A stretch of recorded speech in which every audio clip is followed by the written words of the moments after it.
Preeti Malik from care Mehta Dayanand college Faridabad. तो आज का हमारा टॉपिक है, चैप्टर है हमारा टाइम सीरीज और टॉपिक है हमारा least square method. Least square method में क्या है कि यहाँ पर हमने y की वैल्यू कैलकुलेट करनी है। ठीक है, आपको सीरीज दी जाएगी, ईयर्स दिए जा रहे हैं आपको, इसके साथ y की सीरीज दी जा रही है, चाहे ये प्रोडक्शन भी हो सकता है, ये सेल्स भी हो सकता है, कुछ भी हो सकता है। ठीक है, और लास्ट में हमने कैलकुलेट करनी होती है computed value of y, that is average. Average भी कह सकते हैं इसको और लीस्ट वैल्यूज भी कहा जा सकता है। ठीक है, ये पहले भी मैंने आपको बताया था, लीस्ट वैल्यू कह रहे हैं तो हम इसको ट्रेंड वैल्यूज कह रहे हैं, तो इसको हम T से भी डिनोट कर सकते हैं, T से भी डिनोट किया जा सकता है इसको, Y से भी डिनोट किया जा सकता है। Y मीन्स एक्चुअल वैल्यूज और YC मीन्स कंप्यूटेड वैल्यूज। ये क्वेश्चन में दी जा रही है, ये हम कैलकुलेट करते हैं। तो ये कैसे कैलकुलेट करते हैं, इसके लिए एक इक्वेशन दी जा रही है, y = a + bx। ठीक है, ये हमने रिग्रेशन में भी किया था, y on x। तो जब y की वैल्यूज निकालनी है तो ये इक्वेशन बनेगी, y = a + bx। अब यहाँ पर हमें कैलकुलेट करना है a और b की वैल्यू।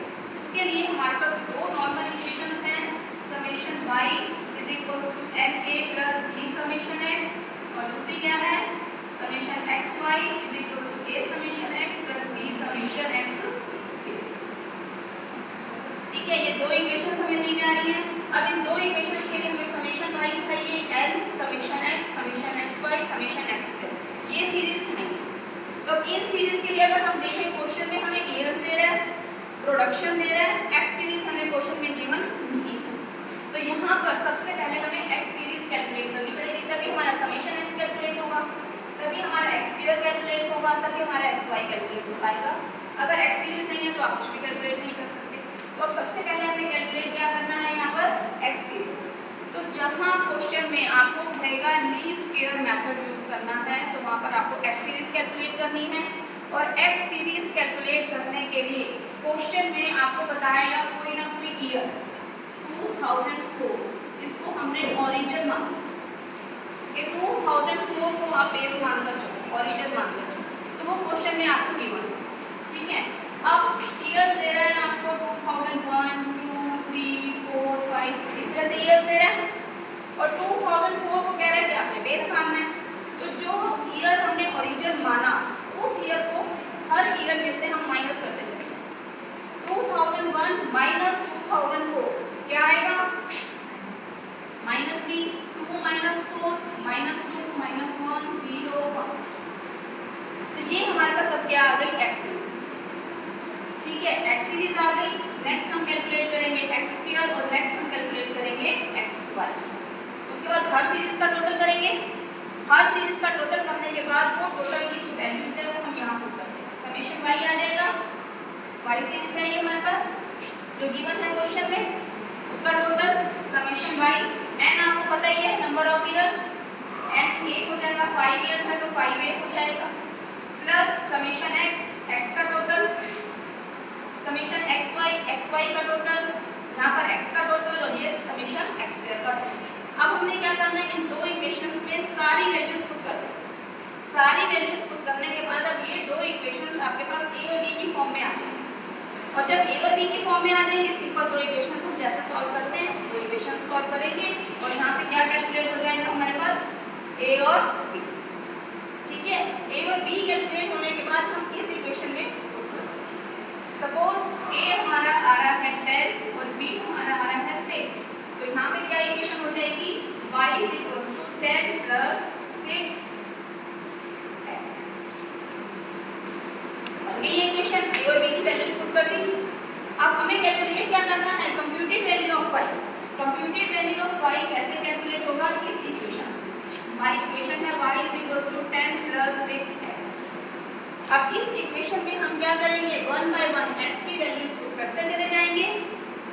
ठीक है, x की वैल्यूज पुट करते जाओगे, उसके सामने कंप्यूटेड वैल्यू ऑफ y हमारे पास आ गई।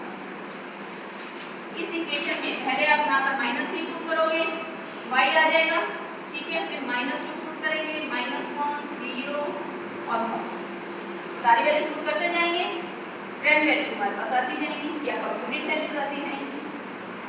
ठीक है, अगर आप क्वेश्चन में ट्रेंड लाइन भी कैलकुलेट करने के लिए कह रहा है तो हमारे पास इतने सारे पॉइंट्स आ गए, इन सारे पॉइंट्स को शो करेंगे और हमारे पास ट्रेंड लाइन आ जाएगी। क्लियर है? धीरे धीरे हमारे पास पॉइंट्स बढ़ते जा रहे हैं। फर्स्ट मेथड हमने किया था फ्री हैंड, फ्री हैंड में हमारे पास एक भी पॉइंट नहीं मिल रहा, हमने अपने हिसाब से लाइन ड्रॉ कर दी। सेमी स्क्वायर किया था, सेमी स्क्वायर में 2 पॉइंट्स मिल रहे थे क्योंकि हम 2 पार्ट्स में डिवाइड कर रहे हैं, 2 एवरेज हमको मिल रही है, 2 पॉइंट हमें मिल रहे हैं, तो उन 2 पॉइंट्स को ड्रॉ करके जो लाइन आ गई वो हमारी क्या हो गई ट्रेंड। फिर हमने किया मूविंग एवरेज, मूविंग एवरेज में 4 या 5 पॉइंट्स हमें मिल रहे हैं, तो उन 4 जो 5 पॉइंट्स हैं उससे हमने क्या कैलकुलेट कर ली ट्रेंड।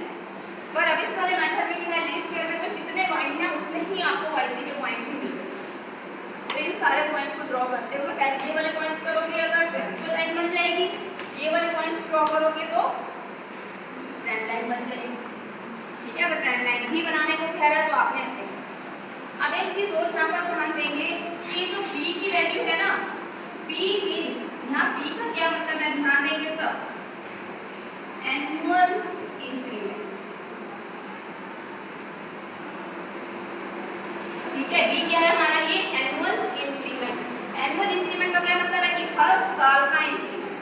अब ये चीज आप ध्यान देंगे, अगर यहाँ पर y की पहली वैल्यू सपोज आपकी 24 आ रही है, ठीक है, तो अपने आप ही दूसरी वैल्यू हमारी क्या होगी 30, क्योंकि b हमारा क्या है 6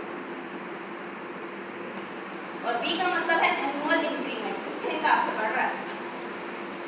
तो y की फिर तीसरी वैल्यू हमारी क्या हो जाएगी 36, फिर क्या होगी 42, फिर क्या होगी 48। इससे क्या अगला क्वेश्चन आपका अपने आप चेक हो जाए कि b हमारा एनुअल इंक्रीमेंट है और ये सारी वैल्यूज जो है उसमें 6 ऐड होता जाता है।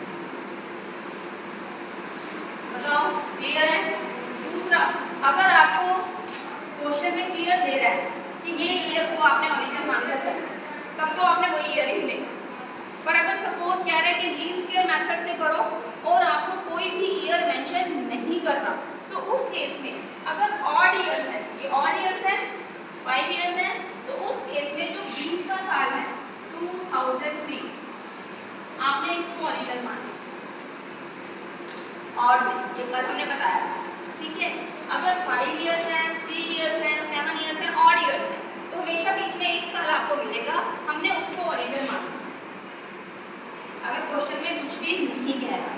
और जब इसको ओरिजिन मानेंगे ना तो उस केस में क्या होगा, अब इसको ओरिजिन माना तो 1 - 3 - 2 2 - 3 - 1 3 - 3 0 1 2, तो ये अपने आप ही ऐसे बनेगा कि ऊपर माइनस के उतने ही आएंगे, नीचे प्लस के उतने होंगे। तो जब आप इसका टोटल करोगे ना तो ये समेशन है हमेशा ही 0 होगा जब आप बीच का साल मिड ईयर ले। तो जब भी हम मिड ईयर लेंगे तो समेशन x हमेशा ही हमारा 0, क्योंकि बीच में 0 हो गया ना और ऊपर उतना ही माइनस नीचे उतना ही प्लस, तो अपने आप 0 हो जाएगा। ठीक है, तो जब ये 0 हो जाएगा तो अब ये वैल्यू यहाँ पुट करेंगे जब, तो ये वाली टर्म 0 हो जाएगी समेशन x, यहाँ से ये वाली टर्म 0 हो जाएगी समेशन x, बाकी क्या बचा हमारे पास समेशन y = n a, सिर्फ यही बचा। अब समेशन y हमें पता है टेबल से, n पता है नंबर ऑफ ईयर्स, तो यहाँ से हम a कैलकुलेट कर लेंगे समेशन y/n। अब आपको 2 इक्वेशंस बनाने की जरूरत नहीं है, यहाँ पहले वाले में हमें 2 इक्वेशंस पूरी बनानी पड़ रही थी a और b की फॉर्म, अब यहाँ 2 इक्वेशंस नहीं बनानी, पहली इक्वेशन से ही a की वैल्यू आती है। ठीक है, ऐसे ही दूसरे में देखेंगे यहाँ पर समेशन xy = ये टर्म तो 0 हो गई, तो ये हो गया, बच गया हमारे पास bx। अब xy का टोटल पता चल जाएगा, x² का टोटल पता चल जाएगा, तो यहाँ से हम b कैलकुलेट कर लेंगे summation xy / summation x। Clear? यहाँ तक हमने कल कर दिया। ठीक है, तो ये तो केस था हमारा ऑड ईयर्स। अब सपोज यहाँ पर इवन ईयर्स हो, 6 साल, अगर 6 साल हैं तो उस केस में और क्वेश्चन में कुछ भी आपको नहीं बता रहा कि कौन से साल को आपने ओरिजिन मानना है, तो हम बीच का साल लेते हैं ओरिजिन। ऑड में हमने बीच का ले लिया था, पर इवन के केस में ये 2 ईयर्स बीच में आ रहे, ये मिड ईयर आ रहे ना, ये 2 बीच के, तो जब ये 2 बीच के आ रहे हैं तो हमारा मिड क्या हो जाएगा 2003.5।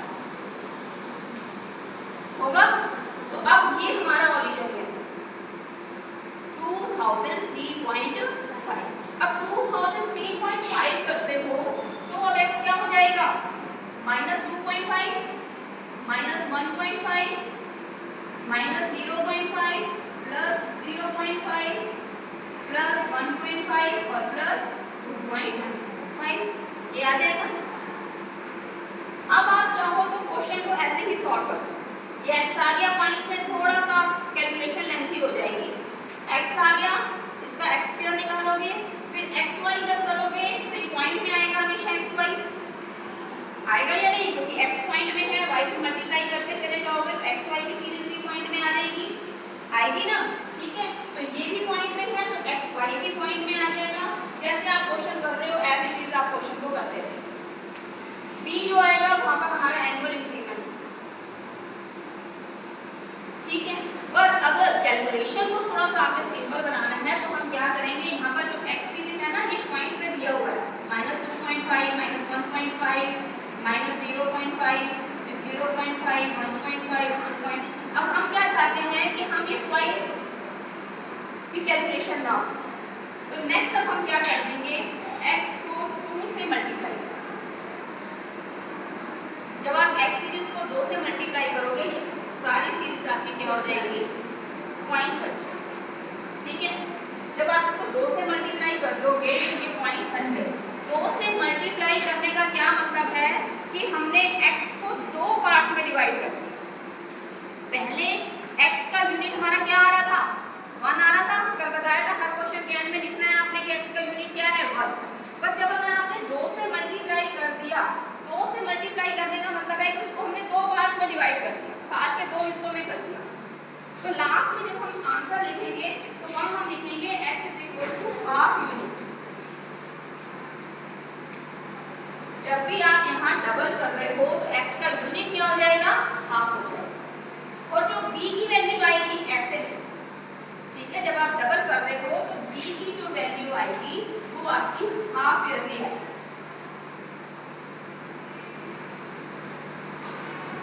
बताओ समझ में आया? आप पॉइंट के हिसाब से कर रहे हो, आप ऐसे ही करते जाओ। लास्ट देखो यहाँ पर अगर पॉइंट के हिसाब से कर रहे हो तो सारा एक एक के हिसाब से ही बढ़ रहा है ना, तो x का 1 यूनिट लिख दो और b भी जितना आ रहा है वो एनुअल इंक्रीमेंट दिखा दो, ठीक है। पर अगर आप इसको डबल कर रहे हो तो x का यूनिट हाफ हो जाएगा और वो जो b की वैल्यू आ रही है वो हाफ ईयरली आएगी। इसी क्वेश्चन में आपसे पूछ सकता है कि मंथली